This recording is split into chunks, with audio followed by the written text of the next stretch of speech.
إن الحمد لله نحمده ونستعينه ونستغفره ونؤمن به ونتوكل عليه ونعوذ بالله من شرور أنفسنا ومن سيئات أعمالنا من يهد الله فهو المهتد ومن يضلل فلن تجد له وليا مرشدا وأشهد أن لا إله إلا الله وحده لا شريك له وأشهد أن محمدا عبده ورسوله اللهم صل على محمد وعلى آل محمد كما صليت على إبراهيم وعلى آل إبراهيم إنك حميد مجيد اللهم بارك على محمد وعلى آل محمد كما باركت على إبراهيم وعلى آل إبراهيم إنك حميد مجيد إن خير الكلام كلام الله وخير الهدي هدي محمد صلى الله عليه وسلم وشر الأمور محدثاتها وكل محدثة بدعة وكل بدعة ضلالة وكل ضلالة في النار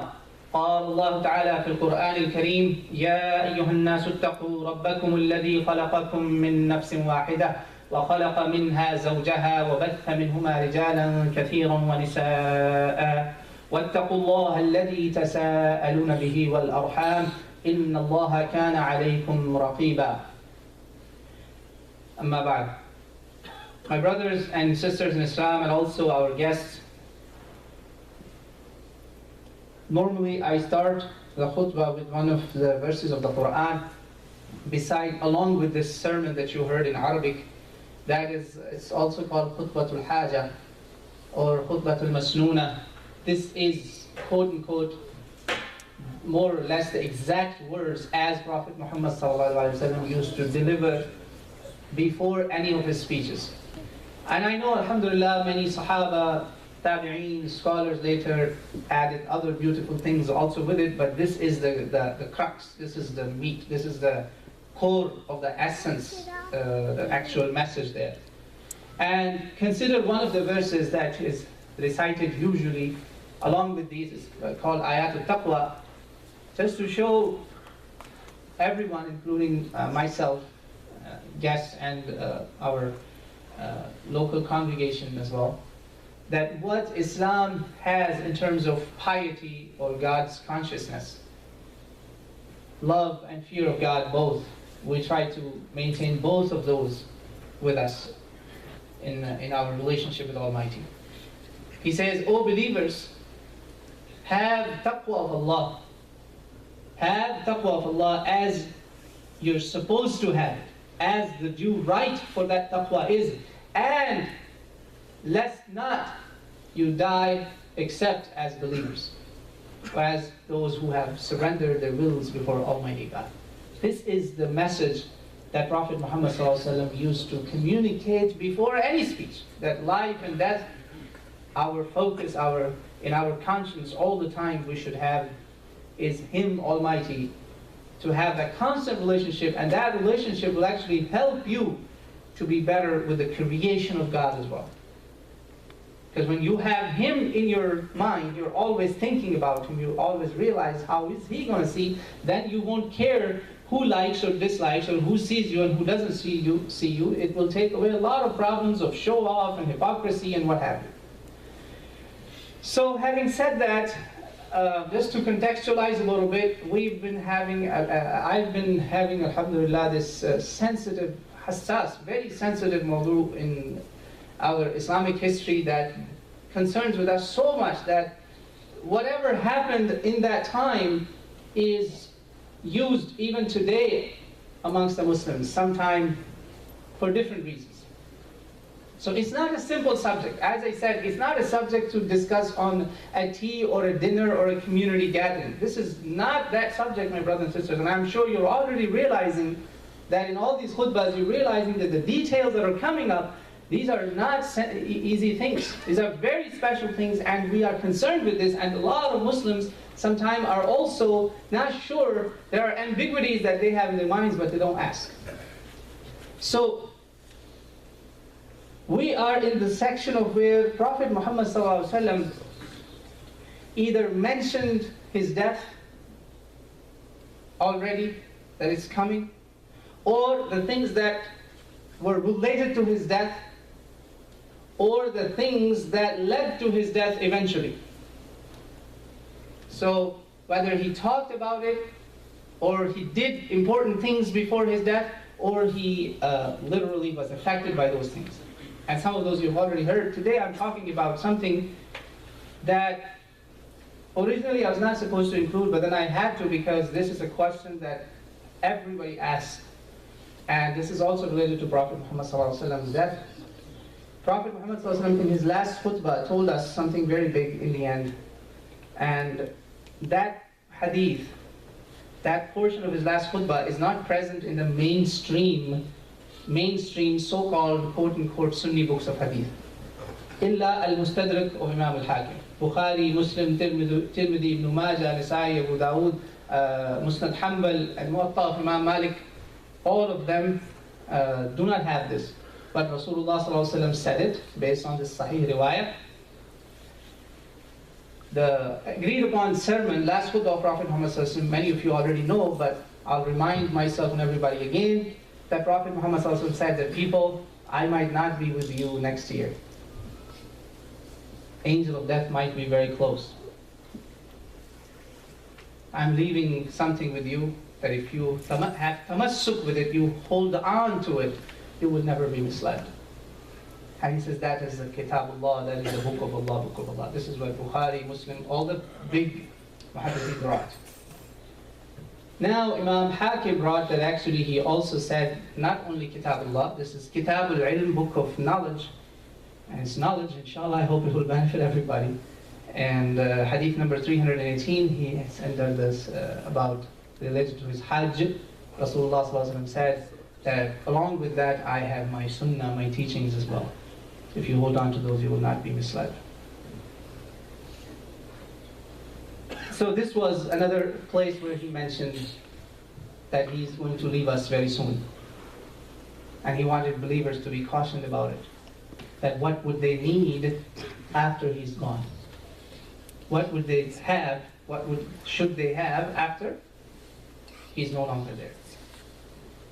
Now, my brothers and sisters, after that, Rasulullah ﷺ lived about 90 days. 3 months, as narrated by Imam Bukhari and the big books of hadith. On his way back, there was another expedition that Prophet Muhammad ﷺ had sent after his Hajj. And that expedition was being led by Ali ibn Abi Talib radiallahu anhu. And in that expedition, and this is narrated in many books of hadith, the whole story, but Imam Ahmad ibn Hanbal brought the context, the siyaq was about, very important to understand the right interpretation, right understanding of the story. He brought the context, the whole context. What happened before this? Because Prophet gave another khutbah. I'm talking about khutbah of Prophet Muhammad also. You heard about last farewell sermon, you know that? But this is another sermon that he gave. So Ali was in this expedition, and the guy who narrates the hadith, he said, Wallahi, before the day, while he's Muslim, he said, I did not hate anybody except Ali. I hated him the most. So we cooked something against him, planned a conspiracy. Very nasty conspiracy related to a defamation campaign, like it happens to Muslims today as well, related to some sexual event. And he said, our other leader of the army had the complaints written down. He said, we want to give this to Rasulullah ﷺ. He said, look, you cannot trust anybody but me, because I hate Ali the most. Give it to me, and I make sure it gets there before Ali meets Rasulullah ﷺ. Give it to me. Musnad of Imam Ahmad ibn Hanbal, rahimahullah, he brought this background story. Very interesting. So he made sure that he gets there before Ali makes it to Rasulullah ﷺ, because Prophet had not, the sarayas where Rasulullah ﷺ himself did not participate, he sent others, are those expeditions. So he gets there. Prophet Muhammad ﷺ saw it. Of course, Ali also came, they arrived. Rasulullah ﷺ was very disappointed when he saw this whole thing. It was something really ridiculous. We know that Ali ibn Abi Talib, today, alhamdulillah, we know he was not like that. The whole thing that they conspired against him. And this man who's narrating, he said, This actually what Rasulullah ﷺ did after that made me change drastically. Remember him, because he's the one who brought the news to Prophet ﷺ and tried to, astaghfirullah, disinform him. Now the rest is mentioned in many other books of hadith. Sahih Muslim, 6,225, 26, 27, 28. Imam Tirmidhi, Imam Ahmad. So many people brought it, and Shaykh Nasiruddin al-Albani rahimahullah brought this in his Silsilat al-Hadith al-Sahihah. Dedicated about 16 pages in collecting and showing all the turuq, routes, different isnad and chains from which this hadith has come. 22 companions, I believe, he brought here. Those who are in this chain. 1750, hadith number 1750. Prophet Muhammad ﷺ asked the companions, he said, did you read Quran? النبي أولى بالمؤمنين من أنفسهم. Nabi is the most dear, supposed to be, that's how it should be. Most dear to the believers than their own lives, most beloved. They said, yes, we believe in that, Ya Rasulullah. He then held the hand of Ali ibn Abi Talib and he said, then know this, Man kuntu mawla fa'aliyun mawla. Allahumma wali man wala wa'adi man ada. He said, if you love me, then know this, that if I am your mawla, I'm not going to translate mawla for a second. If I am your mawla, then make sure Ali is also your mawla. And then he made a dua. Allahumma wali man wala wa'adi man ada. Allahu Akbar. Dua and a curse both. Those who love him, be a wali for them. And those who hate him, be an enemy of those. Allahu Akbar. Imam al-Bani brought and he collected so many turuq. Usually his methodology of the hadith is that he will give you one page maximum, sometimes even half a page, and say sahih because of this turuq. Now here he had to go further and further and further because of a very important thing. Because it's not just this. After that Rasulullah gave a khutbah, and in this khutbah, because Rasulullah saw a problem, and here too again he mentions his death. See, these are the things that he's doing before his death. These are very critical matters.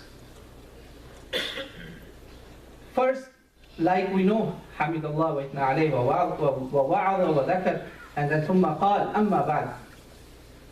Just like you hear me say أما بعد. ألا أيها الناس فإنما أنا بشر يوشك أن يأتي رسول ربي فأجيب وأنا تارك فيكم الثقلين. Same message that was in Hajj, but here not in Hajj. Here it is at the place of Khumm. He said, people, I am a human being. Remember what we started the khutbah with. Anyone who thinks Prophet Muhammad is not a human being among Muslims, he needs to get his head examined. He is a human being. He said that again and again and again, and Quran also said it again and again and again. This is an orthodox belief of all Islam, alhamdulillah. Now I know very soon it might be that the messenger of God, the angel of death, will show up and I will answer to his call. But remember, I am leaving between you two very heavy things. First one is Kitab Allah, Book of Allah. فيه الهدى والنور. This Book of Allah, Quran al-Kareem, has guidance and light in it. من استمسك به وأخذ به كان على الهدى ومن أخطأه ضل. Whoever held upon it, he's successful, he's on guidance. Whoever left it, what will happen to him? He will be misguided. He's talking to the Muslims. فَخُذُوا بِكِتَابِ اللَّهِ وَاسْتَمْسِكُوا بِهِ. So he says, then hold on to the Book of Allah. Cling to it. Hold on to it tight. Keep it close to you. Istamsik. Don't let it go. فَحَثَّ عَلَى كِتَابِ اللَّهِ وَرَغَّبَ فِيهِ. He basically told us a lot of good things, that will encourage us, give us raghba, love, encouragement to come close to Kitabullah, bring it in our lives, inshallah. ثُمَّ قَالَ. Now he is not talking just about Ali ibn Abi Talib, radiallahu anhu. He said, second thing that I'm leaving with you among the heavyweights. First heavyweight is Book of Allah. Then the second heavyweight is wa ahlu bayti, my family. And here he said something that the ulama of hadith and fiqh, they say that in Arabic language there is no bigger word than reminding or warning somebody. There's no bigger word than this. What did he say? 3 times.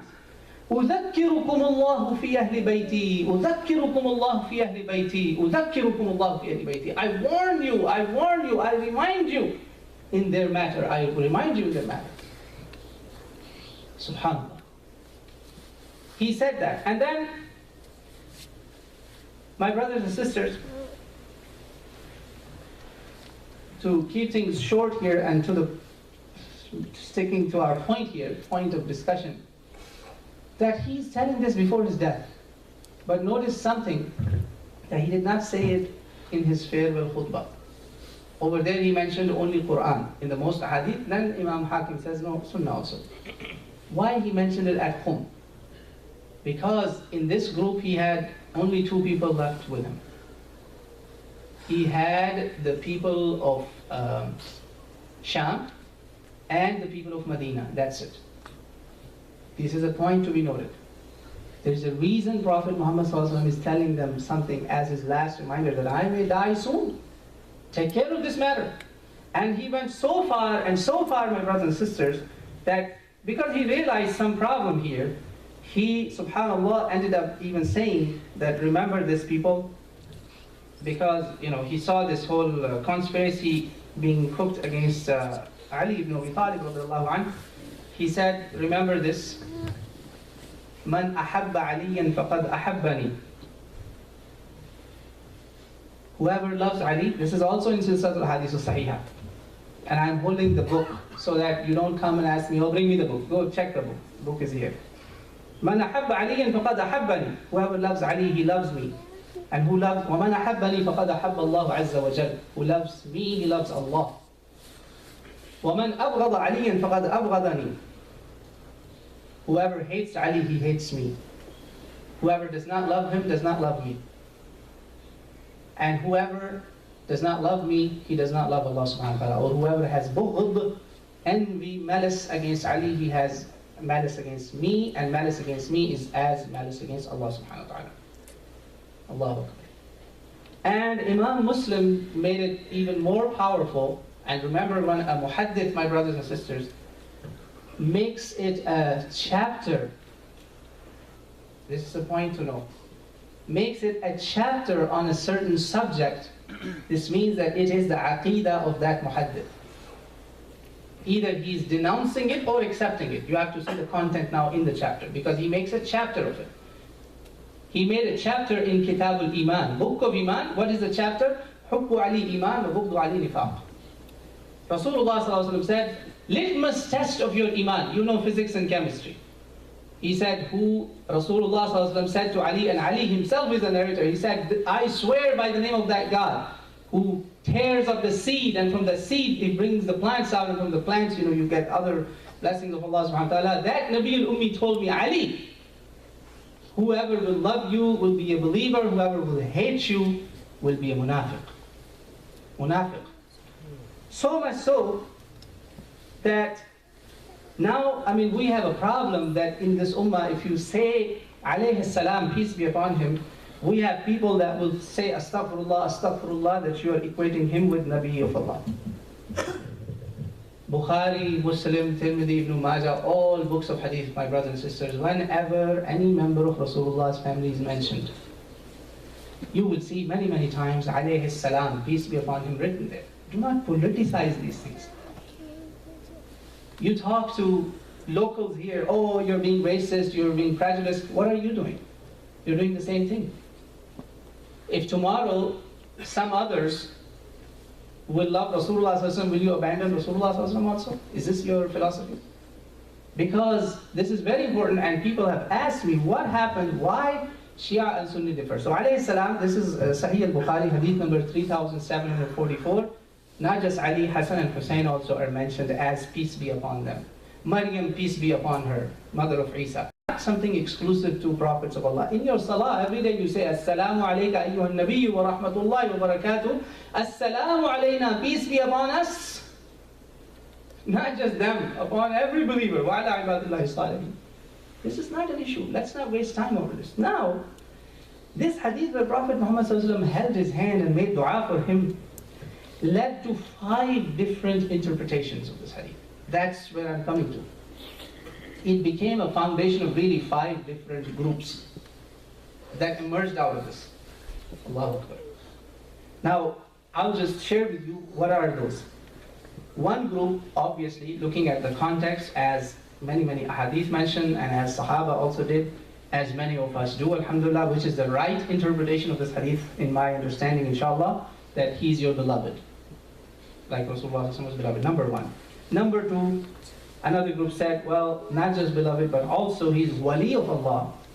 Many of our Sufiya, actually, almost every group of Sufiya al-Karam, may Allah bless their souls as well, they said that you cannot reach that mystical status of wilaya until you accept Ali as Imam of the mystics.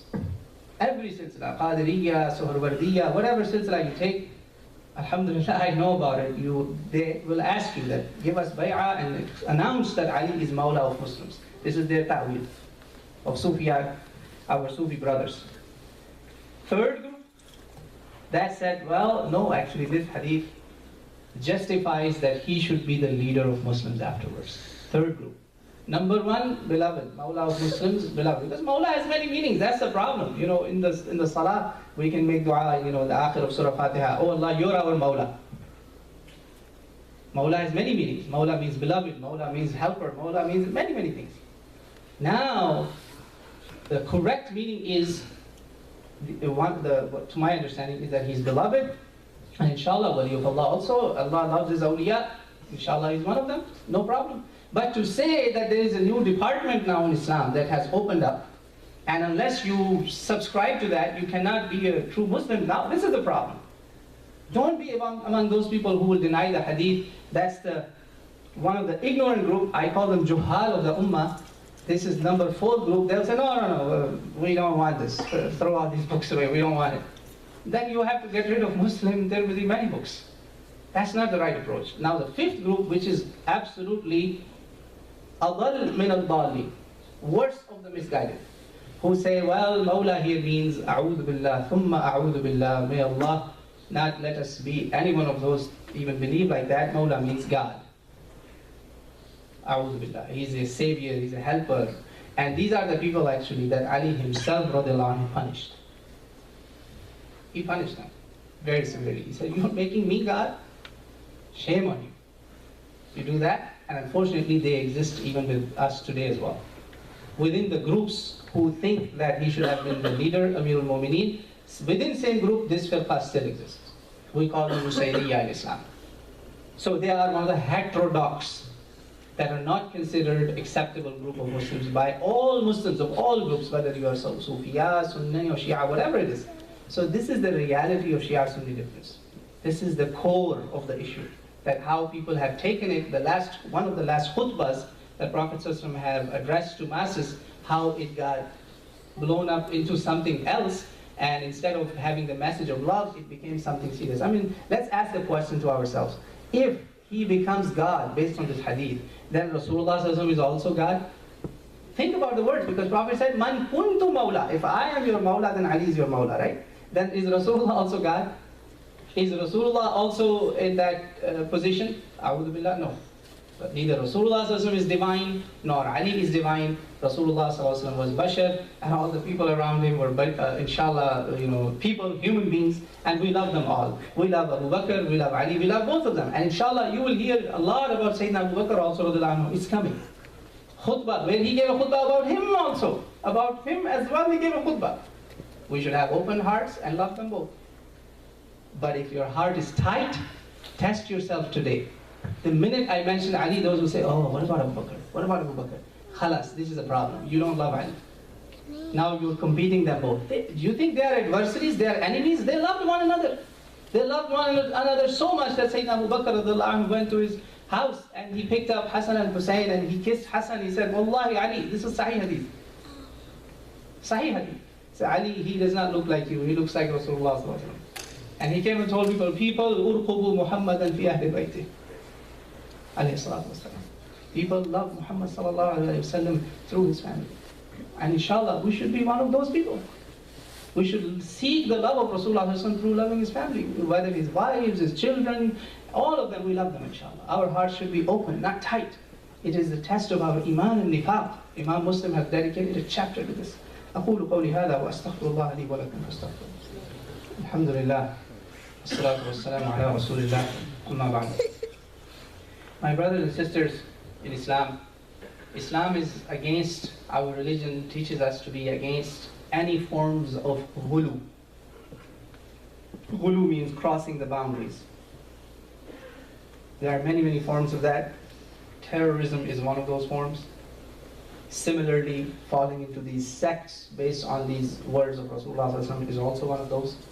As long as you don't do that ghulu, you don't violate that boundary, you, inshallah, will stick to the basics that Prophet Muhammad ﷺ left us on.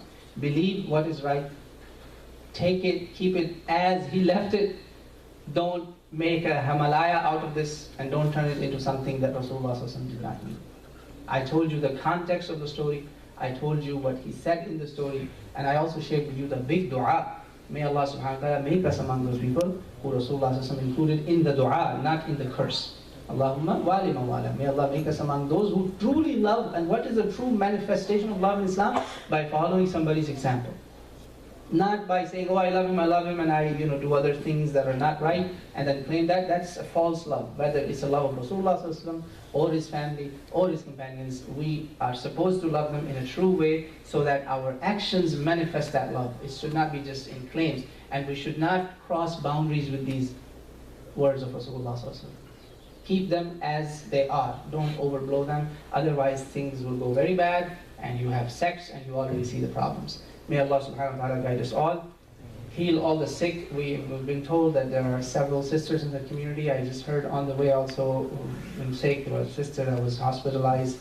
Two sisters actually. One sister had to be in ER. May Allah subhanahu wa ta'ala give shifa to all the believers. Everybody who's suffering, give them shifa. Heal them from all kinds of diseases, illness, or sickness in any form or shape, whether it's spiritual or physical. May Allah subhanahu wa ta'ala heal us all. Anybody who has any spiritual disease or physical disease, both are as bad. Allahumma shfi mardana wa marda al-muslimin. Allahumma rabbana atina fi dunya hasana wa fil akhirati hasana wa qina azab an-nar. Rabbana wa adkhilna al-jannata ma'a al-abrar. Ya azizu ya ghaffar ya rabb al-alamin.